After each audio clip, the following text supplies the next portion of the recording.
This is so interesting. Are you using AI to determine the value of your home?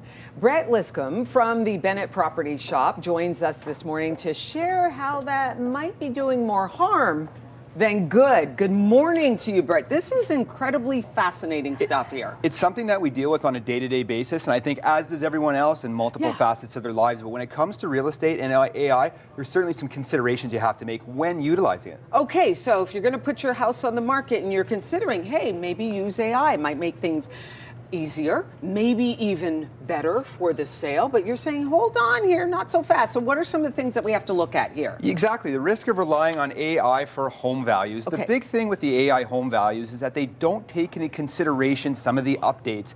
In a situation where you're using AI, a lot of what they're using is the recent sales. They're not taking into consideration the micro markets. They're not taking into consideration the updates you've done, the demand, because we all know real estate is based on supply and demand.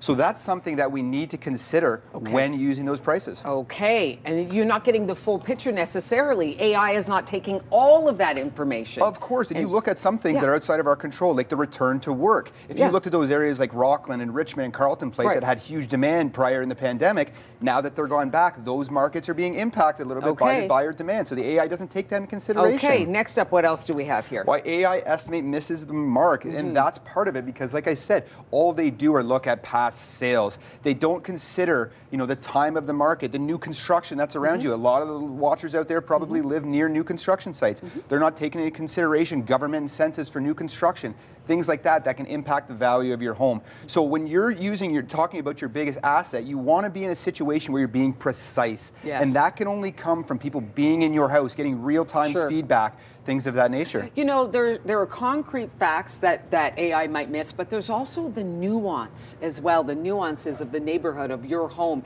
how it's situated, that also AI may not get and may undervalue the home. Right? Exactly. I mean, first impressions are huge. So little things, when we walk in through a property, we can go through and we see that first entrance. Is your weather stripping? Is it torn? Is your grout dirty? The psychology of a buyer in real estate really comes into play with those little things. So that's a big thing that AI they can't put a price on. Okay, next up, what do we have?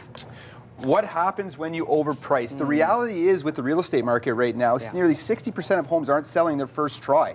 And when you have inventory that's basically at a 9-year high across the city, you're in a situation where pricing very much matters. As I said earlier, you want to be precise in your pricing because when you do overprice your home, what happens is people go ahead and they put it on the back burner. They put it in the kind of discard pile because they don't see the value of it necessarily. And what that does when you overprice a home, it gives people a reason to devalue it. And when we're talking about your biggest asset, you want to make sure you're getting every penny for that property. Okay, Brett, our final board here. What professional pricing requires? It requires a fine touch. When we go into properties, we're looking at all the small details that the buyers have. For example, when I go into a property, I take my seller's hat off for a second and I put my buyer's hat on.